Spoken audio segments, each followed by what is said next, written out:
नमस्कार दोस्तों, एक ऐसी स्टॉक की चर्चा करेंगे जो लगातार काफी दिनों से चलता जा रहा, चलती जा रही थी। और एक बार जब इसका ट्रेंड चेंज हुआ, अब सब के सब बिकवाली के प्रेशर में चल रही है। क्या इस स्टॉक को लेकर के हमने पहले भी एक डीपली स्टडी किया था? थोड़ा सा छोटा सा पार्ट होगा आज की इस लर्निंग में, जहाँ पे हम रिवीजन पार्ट को लेंगे और डिवीजन पार्ट के अंदर हम आखिर जानने के प्रयास करेंगे जो चलती चलती स्टॉक थी वो ऐसे एक बार में डीप की तरफ क्यों भाग गया और क्या ऐसा आंकड़ा दिखाती। हम इन सभी पहलुओं की तरफ ध्यान देंगे और समझेंगे मार्केट की स्ट्रेटजी को और एक सिंगल गोल्डन रूल को जो सबके लिए चाहिए, प्रॉफिट। सबको चाहिए पैसा, उसके लिए कौन से ऐसे गोल्डन रूल को अप्लाई किया जा सकता है जो कि आपकी मिनिमाइजेशन ऑफ रिस्क को लेकर के मैक्सिमाइजेशन ऑफ प्रॉफिट की तरफ का आंकड़ा दिखाती है। चलिए हम इसकी जानने की प्रयास करते हैं कंपनी के बारे में। जहां तक कंपनी का सवाल है, हमने पहले स्टडी किया था इसका। कंपनी का नाम है व्यूनो। व्यूनो, जो कि देखा गया कि इनकी सर्विसेज में चाहे वो कोलैबोरेशन की सर्विसेज देखा जाए या आजकल नया एक ट्रेंड चला है डेटा सेंटर को लेकर के, डेटा सर्विस सेंटर को लेकर के, उनमें कंपनी का रोल कहती है जो हम बना रहे हैं। ठीक है। लेकिन यदि आप दूसरी तरफ देखेंगे तो यदि हम बीएससी के बेस को माने तो बीएससी इनको कहती है कि जो लिस्टिंग हुआ था वो इंडस्ट्रियल प्रोडक्ट के अंदर इनको लिस्टिंग मिला था। तो जिनको जो ग्रुप की बात किया जाए तो बीएससी अपनी अलग अलग ग्रुप्स के अंदर रखती है और प्राइस बैंड में देखा गया कि 2% के आसपास प्राइस बैंड फिक्स करके रखी है, क्योंकि इसको प्रेडिकल कॉल ऑप्शन के अंदर रखा गया और ईएसएम स्टेज 2 में इसकी अ, देखा गया, इसको मेंशन किया गया। अब इसका सवाल है कि क्या क्या स्टॉक जो लगातार चल रही थी वो एक ही बार में 20% की गिरावट दर्ज कर, आखिर ऐसा क्या हुआ स्टॉक को लेकर के? और इसमें क्या ऐसे इनकी ग्रोथ लेवल में ब्रेक तो नहीं लग गई, या केवल और केवल मार्केट में किसी स्टॉक को पिक पे ले जाना फिर मार्केट को तोड़ना, ये ऐसा दर्शाता तो? जहां तक ओवरऑल देखेंगे तो पिछले एक साल में 2900% से तक से ज्यादा की क्या हो ये बढ़ोतरी देखने को मिला है। और वहां पे आकर के करीब करीब 20% की क्या हुआ, गिरावट। लास्ट कुछ 5-7 ट्रेडिंग सेशन की बात, इनकी रिजल्ट पॉइंटेड व्यूज और बाकी इनकी फंडामेंटल स्ट्रेटजी की तरफ हम लोग जानेंगे तो आखिर इस कंपनी के लोग लेकर के क्या कहती है, उस पे एक नज़र फोकस करते हैं इनकी उन स्ट्रेटजी को लेकर के जिसके बारे में हमने पहले भी स्टडी किया था। और वो एक रिवीजन पार्ट के पॉइंट ऑफ व्यू से हम इसको जानने के प्रयास करें। इसमें देखा गया कंपनी को लेकर के जो कहती है बुक वैल्यू केवल और केवल 4 रुपए का था, इंट्रिंसिक वैल्यू बिल्कुल नहीं था। और करंट प्राइस 170 के आसपास तक पहुंचा था, जो कि हायर टू हायर 200 के आसपास की रेजिस्टेंस को क्रिएट करने में कामयाबी हासिल। कंपेरिजन टू यदि इंडस्ट्रियल के बाकी दुकानों की बात करूं, मैं मार्केट की दुकानों की बात करूं, मार्केट की एक्टिविटीज की बात करें तो उसके अकॉर्डिंग यहाँ पे क्राउड काफी ज्यादा हो चुका है, इसके डबल का क्राउड है। और अर्निंग पर शेयर की बात करें तो 10 रुपए के बेसिस पे केवल 38% की ही अर्निंग करती है और 44x का यहाँ पे भीड़ क्या, जहाँ पे आरओई और आरओसी का आंकड़ा है वो काफी ज्यादा बेटर साबित होती है from the last year on year basis को देखकर कंपेयर करके देखें तो।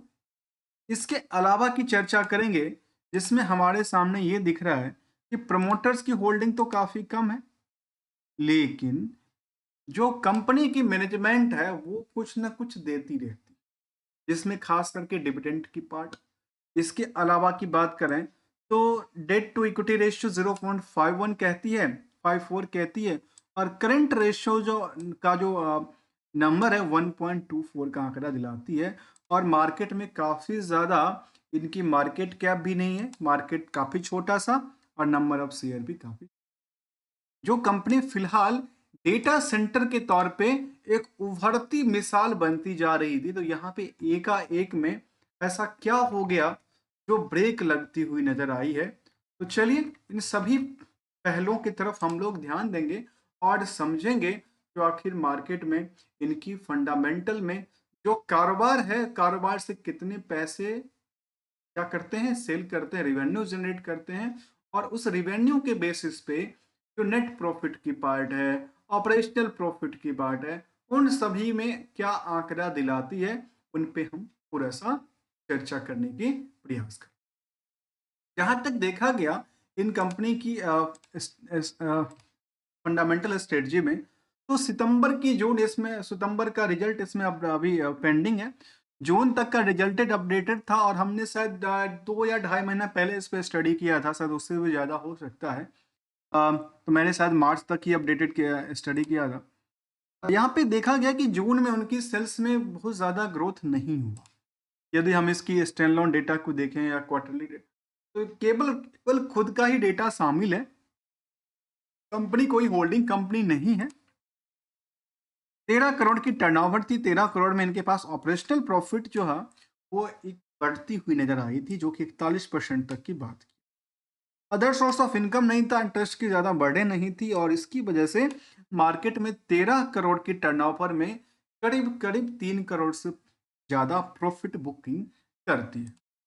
प्रॉफिट बुकिंग के बाद दूसरा सवाल आती है कि आखिर मार्केट में हम लोग अक्सर देखते हैं जो आखिर रिस्क क्या कहता है, मार्केट की रिस्क क्या है, और सब कुछ रिस्क के ऊपर डिपेंड करता है। रिस्क वो है जो हम अपने अपने हेल्थ को लेकर के देखा जाए, हम अपने एक्सीडेंटल को लेकर खुद पर्सनल भी हम लोग इंश्योरेंस लेते हैं, ऐसे ही रिस्क तो हमेशा इन्वॉल्व है।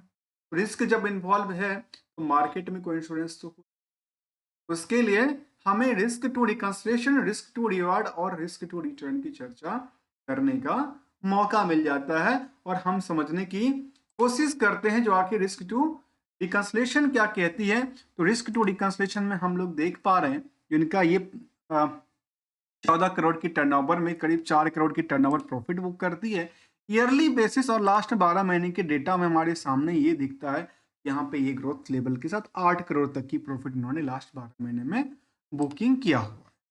अब दूसरे रिस्क की बात करेंगे, तो भाई रिस्क के लेकर देखा गया तो शायद इसको कह सकते हैं कि अजूबा है। मैं ऐसी बात क्यों कह रहा हूं कि आपको यदि मैं एक बात बताऊं और कहूं जो आप अपनी प्रोडक्टिविटीज को मार्केट में बेच तो लो, लेकिन शायद आपके पास पैसे तो 1 साल के बाद मिले, तो आप घबरा जाओगे, अच्छा ऐसा क्या हो गया। इसमें रिस्क इन्वॉल्वमेंट की बात होती है, क्योंकि रिस्क ये देखा गया कि आखिर बैड डेट्स कितनी सिचुएशंस हो सकती है, बैड डेट्स के परसेंटेज का आंकड़ा देखा है, आपकी क्लाइंट लिस्ट को देखा जा सकता है, भाई आपके पास क्लाइंट कौन सी है, उस क्लाइंट का आंकड़ा क्या कहती है, वो क्लाइंट ऐसा तो नहीं कि डिफॉल्ट लगातार क्लाइंट आपकी डिफॉल्ट हो रही है। इन सभी पहलुओं की तरफ हम लोग क्या करते हैं, इसको जानने की प्रयास करते हैं कि आखिर इसमें ऐसा क्या चल रहा है। यहाँ पे देखा गया कि यहाँ पे 366 दिन की टाइम फ्रेम है जहाँ पे इनकी प्रोडक्टिविटी से रिटर्न बनती नजर आती है, और इसमें जो यदि बैलेंस शीट को देखें तो कर्ज को लेकर के कंपनी ने कर्ज को इंक्रीज किया था मार्च 24 के दौरान। इसके अलावा कर्ज लेकर के एक बात तो मुझे अच्छी लगी, चलो कर्ज लेकर कुछ संपत्ति तो बना रही है, उन्होंने फिक्स एसेट्स को काफी मात्रा में इंक्रीज किया। दूसरी चीज, तो यदि आप अदर एसेट्स को देखें तो यहाँ पे कंपनी ने क्या किया, यहाँ पे कंपनी ने अदर एसेट्स में यदि हम इनके देखें तो शायद यहाँ पे खुलती नहीं है, एक बार खुल जाए तो शायद कुछ हो। यहाँ पे देखा कि ट्रेड रिसीवेबल इस कंपनी का काफी ज्यादा मात्रा में कहती है, क्या कहती है, ट्रेड रिसीवेबल काफी ज्यादा मात्रा में कहती है, और ये एक रिस्क को दर्शाता है कि आखिर आपने रिस्क क्या लिया, आपने सेल किया 37 करोड़ का, और वो आपके पैसे 1 साल के बाद आएंगे, वो ये आपके लिए एक बड़ी चिंता की बात हो सकती है। लेकिन मार्केट तो दौड़ रही थी, मार्केट दौड़ रही थी, किसके पीछे दौड़ रही थी ये तो नहीं पता, लेकिन यदि हम इनकी रिकंसिलिएशन पॉइंट ऑफ व्यू से यदि समझें तो उसमें ऐसी कोई क्या थी, बड़ी हलचल की बात थी कि भाई रिस्क तो है रिस्क है, तो फिर परफॉर्मेंस लेवल क्या कहते, परफॉर्मेंस लेवल में देखा गया इसको लेकर के जो सेल्स तो इंक्रीज करके 26,000%, प्रॉफिट भी 2200% से बढ़ती है, और स्टॉक प्राइस सीजीआर भी 3000% से इंक्रीज, साथ में रिटर्न ऑन इक्विटी भी इनको बैकअप देने में कोई कसर नहीं छोड़ती है और लगातार बनी हुई नजर आती है। लास्ट एक केवल और केवल हम लोग यहाँ पे यदि हम चार्ट ग्राफ की तरफ मूव करके देखें तो ऐसा कोई डाटा नहीं सामने आता है। लेकिन यदि पीयर्स को कंपेयर करें तो कहती है रेल विकास निगम, आईआरबी इंफ्रा। अब यहाँ पे इसको रखा गया है इंफ्रास्ट्रक्चर डेवलपमेंट एंड ऑपरेशन को लेकर के। और वेबसाइट सर्विस और ऐसी सर्विसेज की बात उन्होंने कहा था, कहा कि कहती कि इंस्टॉलेशन सर्विस की बात किया जाए, या फिर उन्होंने कहा कि मैनेजमेंट सर्विस को लेकर देखा जाए, कोलोकेशन को लेकर देखा जाए, तो इनका कामकाज इसमें राजत कहती है जो नेक्स्ट जन डेटा सेंटर को लेकर के इनका कारोबार रहा है। और कहती है जो we know is the one-stop solution for all your data management and the computing requirement for the company, जो कि कमिंग स्मूथ एंड जो कि Unitech unencrypted business, we are the dedicated to the provide our client with the comprehensive. और इस तरह की चीजें उन्होंने मेंशन की यहाँ पे, ऐसी बात उन्होंने कही। आइए इनकी यदि प्रोडक्टिविटीज के साथ साथ नेटवर्क और बाकी सारी चीजों को देखें तो एक सब कुछ एनालिसिस पार्ट निकल के आएगी जो आखिर निवेशकों का इंटरेस्ट कितना रहा इस कंपनी को लेकर के। तो उसमें एक बड़ा रोल दिखाता है कि आखिर निवेशक कितने इंटरेस्टेड हैं इस कंपनी। उसमें सबसे पहले यदि हम निवेशकों के लिस्ट को देखें तो शायद ये समझ में आ पाती है जो कंपनी में 36% की होल्डिंग प्रमोटर ग्रुप्स की है। और प्रमोटर ग्रुप अपनी पोजीशन को कुछ सालों में लगातार डिक्रीज किया है, अपनी पोजीशन को घटाई है। और वो कहाँ पे बर्डन बना? आम निवेशकों के पास बर्डन बना। और पूरे के पूरे नंबर ऑफ शेयर होल्डर इस कंपनी में 12,000 के आसपास की के लिस्ट की बात कर, ऐसा डेटा शामिल हो। अब यदि इनकी एनालिसिस की पार्ट को देखें तो कुछ अच्छी चीजें थी, कुछ अच्छी चीजें नहीं थी। उनसे थोड़ा सा दूर होते होते केवल चार्ट ग्राफ में देखेंगे तो यहाँ पे दिखता है कि यहाँ पे कुछ बड़ी बड़ी टाइमों पे एक लंबी ट्रेड आती है। उसको ये कह सकते हैं कि बल्क डील करा गया मार्केट के सेंटिमेंट को लेकर के, और एकाएक में एक गिरावट दर्ज करती है। और इसके लिए गोल्डन रूल क्या कहता है? यदि हमने टॉप पे लिया तो क्या करना है, बॉटम पे लिया तो क्या करना है। एक सिंपल सी रूल है, और सिंपल सी रूल पे यदि हम लोग फोकस करें शायद बेटर रिटर्न के साथ मार्केट से वापस भी आ सकते हैं। उसके लिए हम जानने की प्रयास करते हैं। दोस्तों गोल्डन रूल ये हमेशा कहता है, मैंने उसका नाम दिया है मार्केट की गोल्डन रूल। ऐसा क्यों नाम दिया है? क्योंकि मार्केट की अलग अलग स्ट्रेटजियां हैं। मार्केट को लेकर के क्या है, अलग अलग स्ट्रेटजी हैं। उसमें कि हमने केवल और केवल सिंगल रूल को लेकर कहा है कि भाई सबको चाहिए पैसा, मार्केट से सबको चाहिए प्रॉफिट, सबके पोर्टफोलियो में होना चाहिए इंक्रीज। उसके लिए कहता है कि जब तक हम अपने रिस्क को मिनिमाइज नहीं करेंगे और प्रॉफिट का मैक्सिमाइज नहीं करेंगे तब तक हम कैसे करेंगे।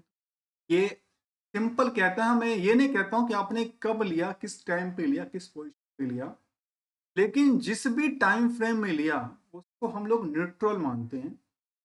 वो न्यूट्रल मानते हैं। नीचे जब भी मार्केट डिप जाती है हम उसको देखते हैं कि अच्छा हमारा रिस्क हो, क्योंकि हमारे पैसे की क्या होगी, वैल्यूएशन घटती जा रही, तो आपकी रिस्क हो गई। उस रिस्क के अकॉर्डिंगली, रिस्क के अकॉर्डिंग क्या करना है, अपने जो रिस्क है उसको मिनिमाइज कर। उसमें एक ही ऑप्शन यूजफुल होता है जिसका नाम है एसएल। एसएल किसके अकॉर्डिंग? अपनी रिस्क फैक्टर के अकॉर्डिंग, स्टॉक के रिस्क फैक्टर के अकॉर्डिंग नहीं, अपनी और साथ में ट्रेंडिंग वेव के अकॉर्डिंग। पर ट्रेंडिंग कहां तक इसको ले जा पा रही है। और जैसे ही ऊपरी सतह के लिए खुलती है मार्केट, उसमें कहते हैं कि प्रॉफिट यदि दिखती हो पोर्टफोलियो के अंदर ना चाहिए, बुक करते रहना चाहिए। 100% नहीं, 2 4 5% बुक करते रहना चाहिए, तभी तो पैसे हम प्रॉफिट लेके आते हैं। और अच्छी स्ट्रेटजी ये होती है कि जैसे ही प्रॉफिट ने लिया और मार्केट जैसे आया उसमें फिर दोबारा खरीदारी का मौका मिला, और फिर खरीदारी करके 2% बने, 5% बने, मिल तो गया, हाथ में कुछ ना कुछ तो आ गया। साथ के साथ में क्या किए हुए, थोड़ा सा ट्रेड कर।